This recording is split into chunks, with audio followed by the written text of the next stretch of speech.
This edition of the Ridley Report is brought to you by Freaking.com.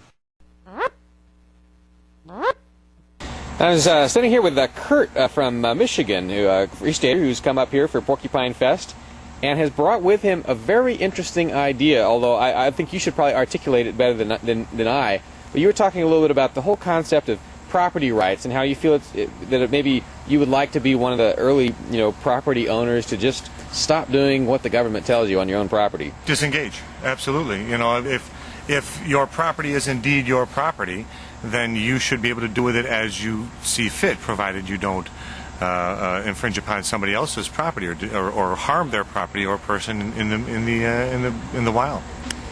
And how do you think? I mean, so many people have just decided not to do this. I mean, in fact, I guess 1.3 million people in New Hampshire, all of them really have pretty much decided not to defy the government that way. Do you think you'd really be able to follow through and be the first?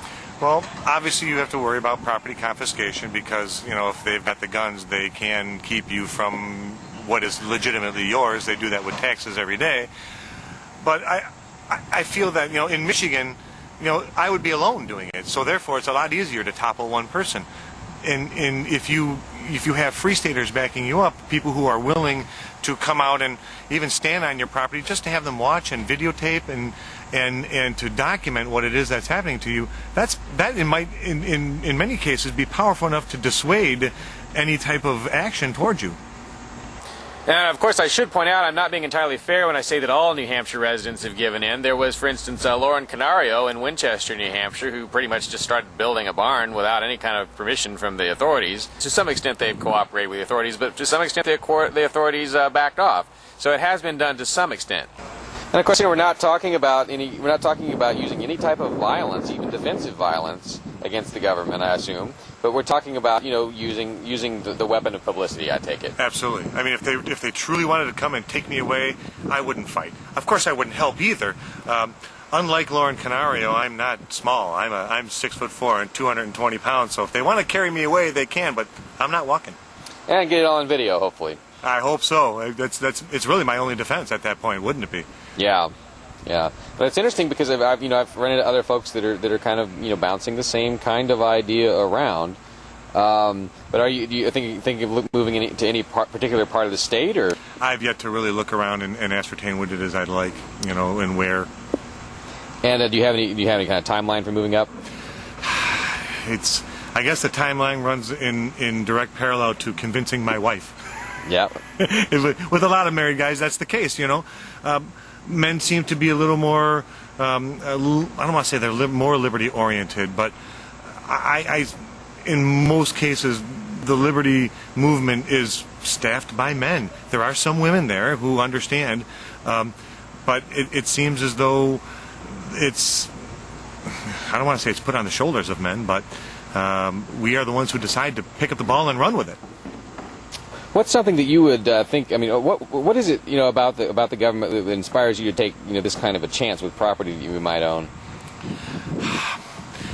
Somebody has to, or else it will continue. I mean, until somebody stands up and shows everybody the paper tiger that is the government, they'll continue to growl and slash. At small game.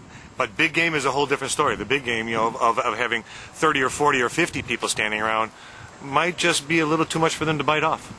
Now, what specifically, are your grievances in terms of how the government deals with private property and real estate? Well, they don't feel it is private. They feel it's that they're the owner of all of it, and even though you're ostensibly paying for the purchase of this property, you haven't purchased it. You're renting it from them. I mean, all you have to do is, as soon as you finish paying off your house, you stop paying your taxes, and you'll find out who owns that property for real. What's something that you would want to do, by way of civil disobedience on your own property? Build without a permit.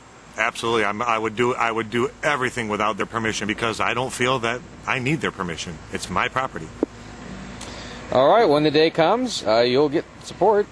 I don't know if it'll be enough, but you'll certainly get some. Well, if it isn't, I'm sure I'll get the same amount of support sitting in the jail cell. But there I'll sit. All right, awesome. Kurt, can't wait to have you here. Can't wait to come. Take care. Thank you. This edition of the Ridley Report is brought to you by Freaking freekeen.com. Are you a liberty activist willing to be on the front line against socialism?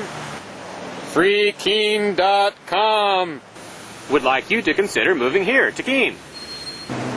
While Keene may have the largest number of liberty-oriented media outlets in the entire state of New Hampshire, there's still a need for more activists. Can you help them? Visit freekeen.com to see what's happening, including the front page news about Julia Miranda's campaign for city councilor. freekeen.com hooks you up with all the liberty media in town. Join the Keene liberty activists and help free the beautiful city of Keene, New Hampshire from the clutches of the government. freekeen.com